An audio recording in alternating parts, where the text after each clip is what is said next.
लिल्ला ये मत देखा करें कि कोई काम अच्छा कर रहा है या बुरा कर रहा है, मतलब अच्छे बुरे काम तो दुनिया में होते ही रहते हैं ना, बस ये देखा करें कि कोई मेहनत कर रहा है या नहीं। यानी कोई बुरे काम के लिए अगर बेहद मेहनत कर रहा है या अच्छे काम के लिए बेहद मेहनत कर रहा है, तो मेहनत तो दोनों ही कर रहे हैं ना वो। अल्लाह गनी की रहमत करे, अपने अशफाक साहब एक बात सुनाया करते थे ना कि एक दिन हाजी साहब बड़े नेक आदमी थे, तो अल्लाह ताला ने उनकी नेकियों से खुश होकर उन्हें ये सलाहियत दे दी थी कि वो शैतान को अपनी आंखों से देख लेते थे। तो एक दिन वो मस्जिद से नमाज पढ़ के निकल रहे थे, तो उन्होंने देखा कि शैतान सामने बैठा रो रहा है। उन्होंने पूछा कि हाजी साहब का दिल बड़ा नरम था ना, उन्होंने पूछा यार शैतान मियाँ खैर है, क्यों रो रहे हो? उनका हाजी साहब बड़ा परेशान हुआ, आज बड़ी चूक हो गई मेरे से। उनका वो तो ठीक है, लेकिन हुआ क्या, मसला क्या है? उन्होंने कहा आज आपने मस्जिद में नमाजियों की तादाद देखी? उनका हाँ माशाल्लाह आज तो बेहद बड़ी तादाद है, खचाखच मस्जिद भरी हुई है, अल्लाह का बड़ा शुक्र है। उसने कहा हाजी साहब ये मेरी गफलत की वजह से मैं आज सोया रह गया, मेरी आंख लग गई, तो लोग जो है वो अन्नेवाह नमाज पढ़ने आ गए। अगर मैं जाग रहा होता तो ये ना होता। तो हाजी साहब बड़े खुश हुए इब्लीस की इस हरकत से कि वो बड़ा साबित कदम आदमी है, बड़ा मुस्तकिल मिजाज आदमी है कि वो सैकड़ों सालों से इंसान को भटकाने के मिशन पे पूरी इस्तकामत से लगा हुआ है। और उन्होंने अल्लाह से दुआ की, अल्लाह ऐसी इस्तकामत अगर तू इंसान को भी दे दे तो वो भी इसी साबित कदमी से हर पाँचों वक्त नमाज के वक्त शैतान को हराने की कोशिश किया करे।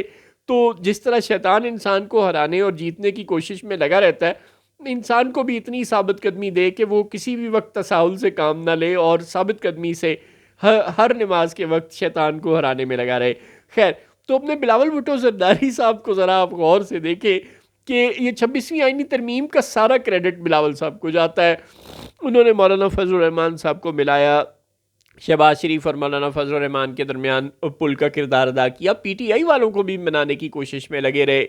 पूरी मेहनत पूरी तनदही के साथ उन्होंने एक ड्राफ्ट पर कंसेंसस करवाया पीएमएलएन और जेयूआईएफ और दीगर जमातों के लोगों के दरमियान। वरना जाहिर है जो नून लीग के बुकरातों ने जो इनिशियल ड्राफ्ट बनाया था वो तो इस कदर भयानक था कि उस पर कोई इत्तेफाक मुमकिन ही नहीं था। फिर बिलावल साहब ने इसे ओन किया, अपने कॉन्स्टिट्यूशन का, अपनी पार्टी के कॉन्स्टिट्यूशन का इसे हिस्सा करार दिया कि जी हम तो हमेशा से ही वफाकी आईनी बेंच अदालत चाहते थे वगैरह वगैरह, और यूं बात चल निकली और उसको एक सो कॉल्ड किस्म की लेजिटिमेसी लेकर दी बिलावल साहब ने। वो रातों को भी नहीं जागे, आधी आधी रात को मौलाना के दरबार में हाज़िरी देते रहे और उन्होंने बड़ी तनदही के साथ मेहनत करके ये ड्राफ्ट अप्रूव करवाया, जिसके बाद अब ये चेमगोइयाँ भी चल निकली हैं कि बिलावल साहब शायद इस्टेब्लिशमेंट को ज़्यादा पसंद आ जाए, उनकी मेहनत रंग ले आई है। लेकिन उधर क्या हो रहा है बिलावल भुट्टो साहब, जो सूबा आपकी जुरिस्डिक्शन है, जिसकी इंतज़ामात को अच्छा करना आपकी जिम्मेदारियों में शामिल है, यानी एक गलत काम के लिए जो आपके नाना ने आइन बनाया था, उस आइन के तहत जो जुडिशल अटोनॉमी को गारंटी किया गया था, उस अटोनॉमी को तो आपने मलिया मेट करवा दिया अपनी मेहनत शाका के की बदौलत। और उमरकोट के डिस्ट्रिक्ट हेडक्वार्टर हॉस्पिटल में साइकिल के पंप से मरीज को ऑक्सीजन दी जा रही है। कोई शर्म होती है, कोई हया होती है, कोई थोड़ी सी शर्म हया कर ले कि आप ऑक्सीजन के सिलेंडर भी नहीं प्रोवाइड कर पा रहे हॉस्पिटल्स में। ये कोई महंगा आइटम नहीं है, कोई ऐसा आइटम नहीं है जो नायाब हो, लेकिन बस नहीं है क्योंकि आप लोग बेशर्मी से हुकूमत कर रहे हैं पाकिस्तानियों पर। आप लोगों के लिए गरीब की ज़िंदगी की कोई अहमियत नहीं है।